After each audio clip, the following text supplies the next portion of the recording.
Ford family is not just a slogan, it is a promise that we safeguard the peace of mind and joy in every journey through trusted quality and thoughtful technologies. What if the cheapest way to beat the Ford Ranger wasn't by building a bigger truck, but a smarter SUV? Well, Chery believes they have the answer, and that is the Tiggo V, a family SUV that can turn into a minivan and then change again into a working pickup. They're taking on a market ruled by Ford and Toyota, yet everything about this launch is aimed at affordability. So how can one cheap vehicle do the job of three while only costing a fraction of the Ranger, the Hilux, and BYD's Shark 6 at the same time? Stay with us as we break down every detail. This family SUV can be converted into MPV and pickup. So 3 utilities in just one car. Every innovation at Chery serves one purpose. One car, 3 shapes. At a time when it had become the global norm for car companies to spend years and billions of dollars building separate vehicles for SUVs, minivans, and pickup trucks, Chery arrived at Auto China 2026 with a single platform that accommodates all 3. This platform is the Tiggo V, revealed to be able to change between SUV, MPV, and pickup versions without needing a different body or frame for each one. This reveal happened at a very dark period in the global industry.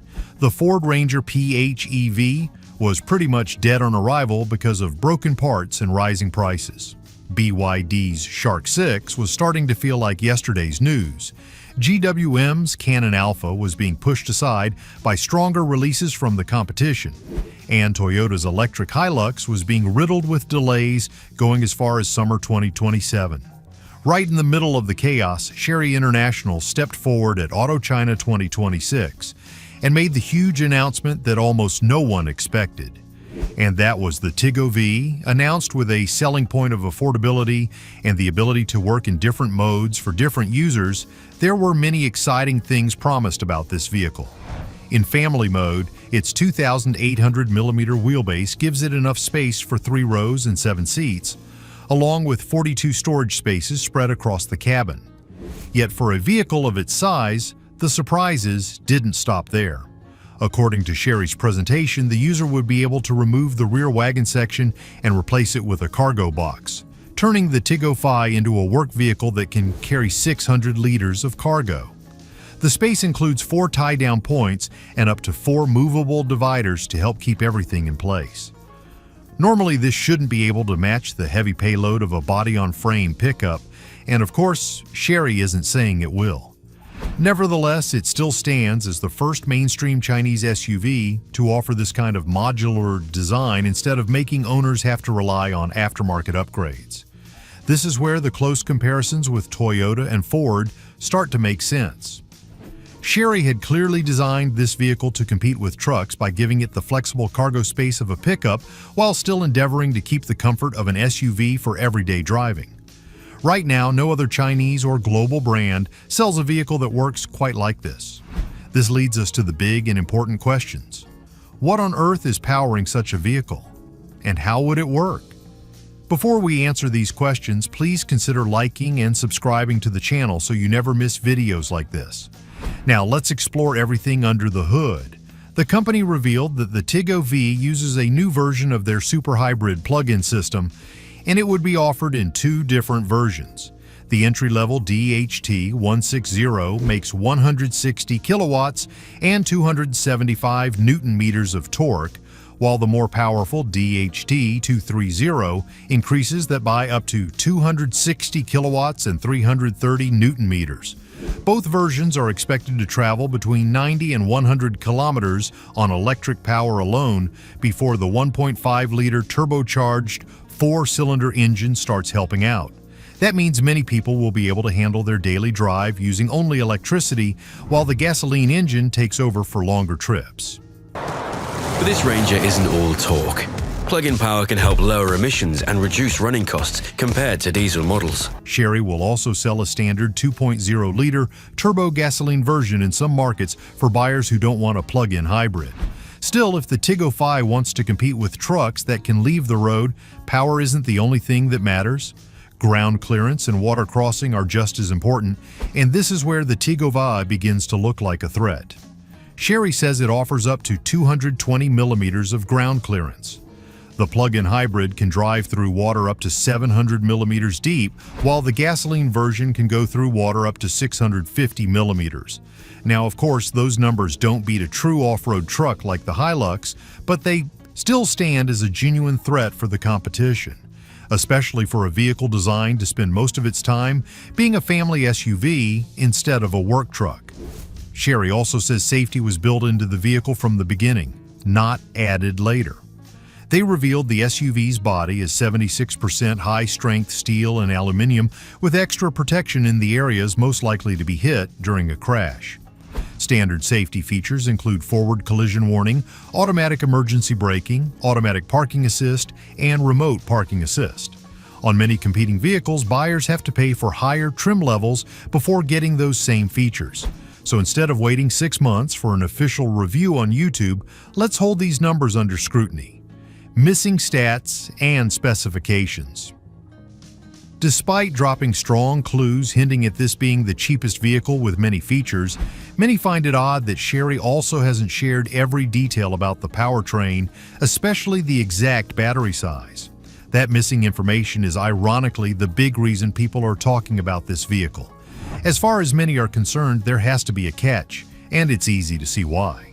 Chery's CEO, Jeff Zhang, introduced the Tiggo V as the first model under the company's 2030 10 million family letters plan, calling it the real-world version of a promise built around family use. He explained that the letter V stands for versatility, value, and victory. The word value is one of the 3 main ideas behind this vehicle, and because it was clearly designed for families instead of performance fans, it strongly suggests Chery wants to keep the price low, perhaps to a fault, even before any official number has been announced. With that in mind, even a $12,000 price tag begins to make sense. After all, the rumored price fits almost everything Chery has done over the past year. The company lowered the price of its E5 electric SUV to $37,990 drive-away in Australia to beat the BYD Atto 3 and Geely EX5. In China, the QQ3 hatchback launched below a price that no small EV had reached before, while still offering an 800-volt fast charging system and a high-end computer chip.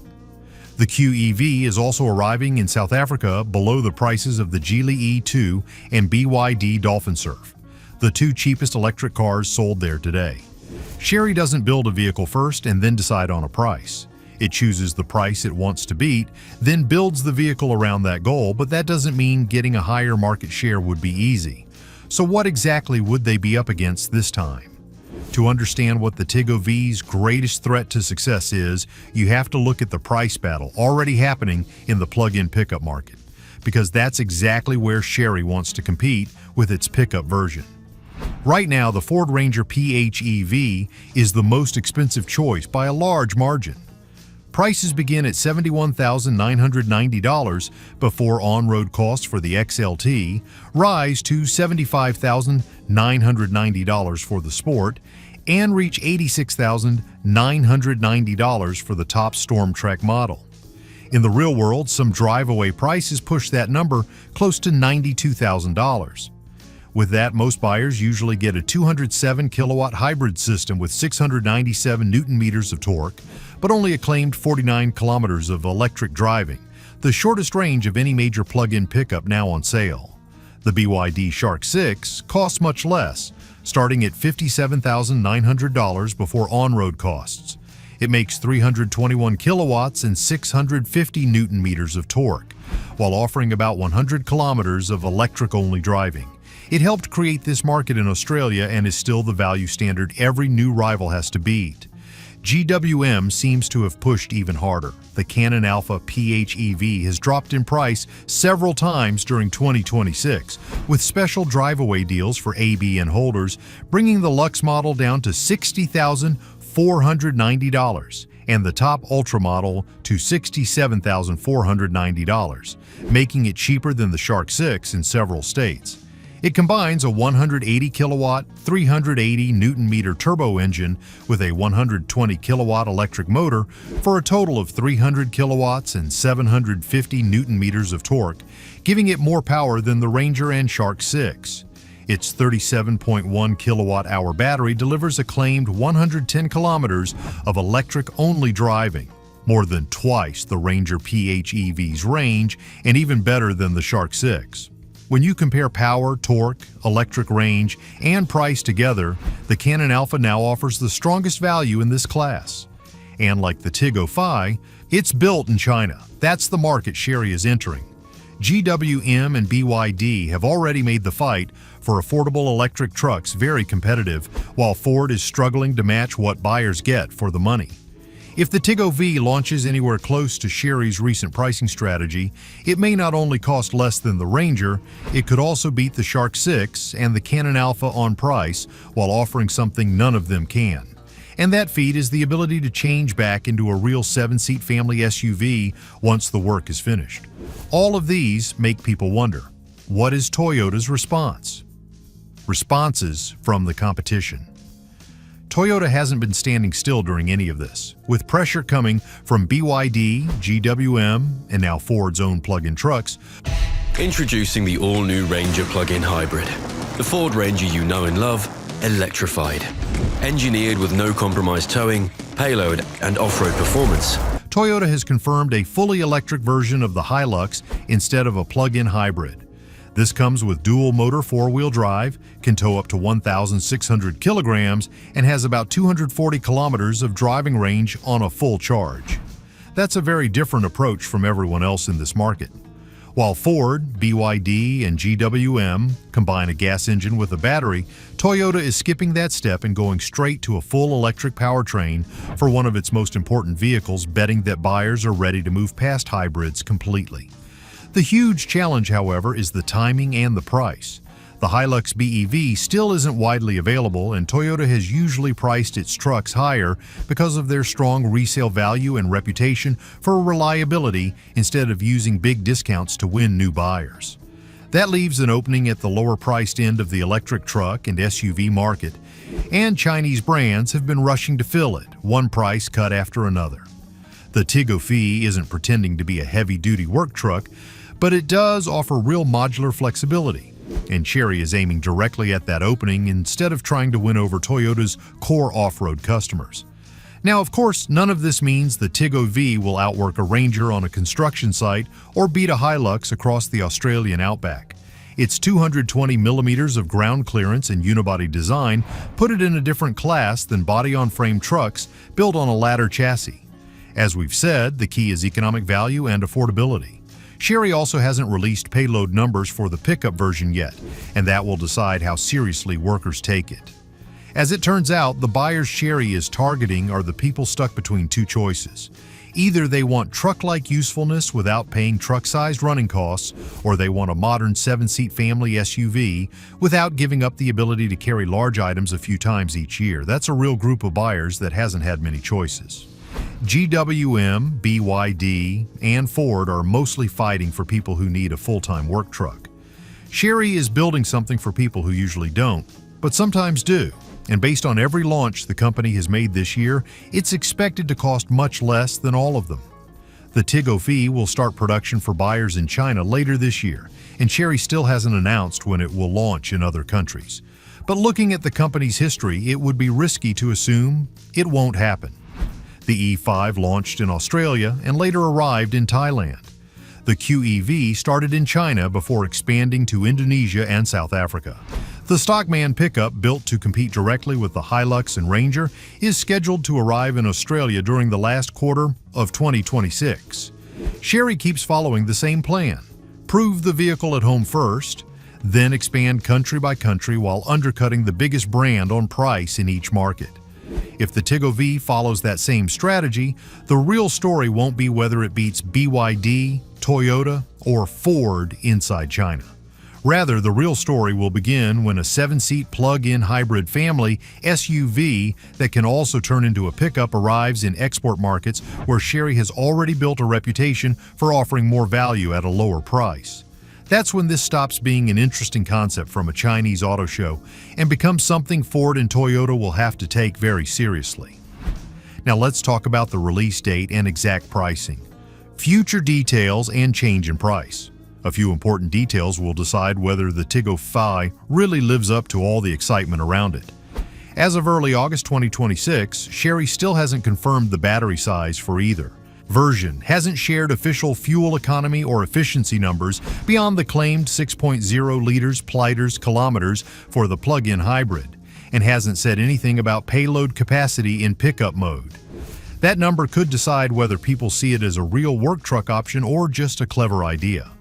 Until those numbers are released, every comparison with the Hilux and Ranger is still based on Chery's record, not on current facts. However, what has been officially confirmed is Chery's goal, and the timing couldn't be clearer. Ford is now the most expensive and least capable electric option in this part of the market. Toyota is putting all its focus on a fully electric truck that still isn't widely available. BYD created the affordable plug-in pickup class, and GWM has already beaten it on both price and features. Right into that opening comes a Chinese company known for undercutting whoever is leading with a vehicle that doesn't even have to choose between being a family SUV and a pickup. It's also helpful to note that the Tiggo V isn't arriving by itself, but is launching in the middle of the biggest price battle the industry has seen in years. It started with EVs in China and is now spreading into almost every class where Chery competes. Geely, MG, and BYD have all lowered prices on very similar family SUVs and hybrids during 2026, and every cut has forced the others to answer within weeks. Geely's EX5 and EX2 have been moved again and again to compete with Chery's E5 and QQ3, while MG has talked about a plug-in hybrid version of its U9 aimed at beating the Ranger, Hilux, and Kia Tasman on price instead of capability. These brands are no longer fighting to build the single best vehicle. They're trying to build the cheapest vehicle that's still good enough, and that's exactly why Chery staying quiet about the Tiggo V's price has everyone paying attention. Kia has also felt that pressure, even in areas where it hasn't fully entered the market yet. In fact, the pressure was so intense that Kia Australia publicly said its main goal is making the Tasman pickup successful before it even thinks about building an SUV version from the same platform. Company leaders told local media the engineering is already possible, but they first need proof that buyers actually want it. That's a much more careful approach than Chery's. Instead of waiting, Chery has already built a modular vehicle and put it on display for everyone to see. That difference shows how differently older brands and Chinese companies are solving the same problem. Toyota, Ford, and Kia are protecting decades of trust, built on reliability, resale value, and large dealer networks, so they move more carefully and make smaller changes over time. Chery, BYD, GWM, and Geely don't have that same history to protect in many overseas markets, so they can move faster, cut prices more aggressively, and let features like the modular pickup design do the job that brand history usually does. But there's another story underneath all of this. You see, Chery's ability to build one unibody platform that works as an SUV, an MPV, and a pickup isn't just a cool feature for buyers. It's also a way to lower production costs. Every Tiggo V version shares most of the same parts, tools, and factory assembly process. That's very different from companies like Ford or Toyota building a separate body-on-frame truck platform that shares very little with their SUVs. Lower production costs are one reason Chery has been able to sell the E5, QQ3, and QEV at low prices without giving up features, and it's reasonable to think the same idea will be used here. However, if you are interested in this product and trying to decide what all of this means for your next purchase, please consider this. What buyers should really expect. First off, it's important to know that this reveal was made as a promotion and not an actual review. So if you're thinking about buying this car, you need to understand what you'd be putting your money into. You would be trusting a completely new design that has not been proven outside China, at a time when many big promises in the auto industry have ended the most horribly. Take Fisker as an example. It once promised to change the industry but ended up going bankrupt twice, leaving customers without support. And what about Faraday Future that said it would challenge Tesla on every level, but delivered only a small number of vehicles? Years behind schedule? And don't forget the time when LEO Motors collected many deposits for a car that never actually made it into production. Of course, none of this means the Tiggo V is guaranteed to fail. But it does show that an exciting reveal is not the same thing as a finished product being delivered. And the smartest choice is to watch carefully before committing. This means that every claim that the Tiggo V will beat the Ranger, Shark 6, or Canon Alpha on value and affordability is still based on Chery's history, not on the final product. However, their history does matter. 3 different launches this year, the E5, the QQ3, and the QEV, all followed the same plan. Find the cheapest strong competitor and launch at the same price or lower while matching or beating its features. If the Tiggo V breaks that pattern, it will be the first time Chery has done so after more than a year of consistent pricing across 3 continents. There are real reasons why that might not happen, and it's important to be honest about them. Plug-in hybrid and extended range systems cost more to build than a simple gas engine, and the modular body that lets the Tiggo V switch between SUV, MPV, and pickup adds extra engineering that fixed body vehicles don't need.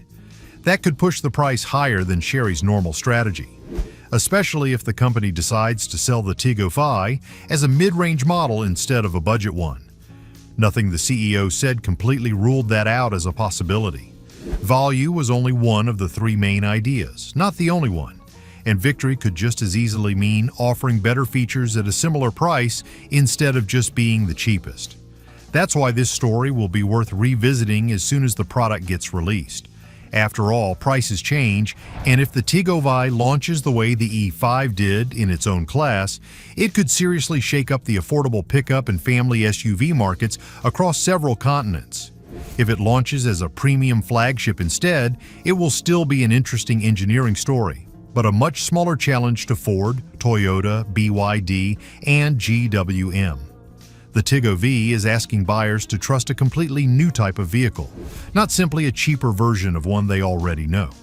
That's a much bigger challenge than beating another brand by a few $1,000s, and it's the one part of this story that price alone can't fix.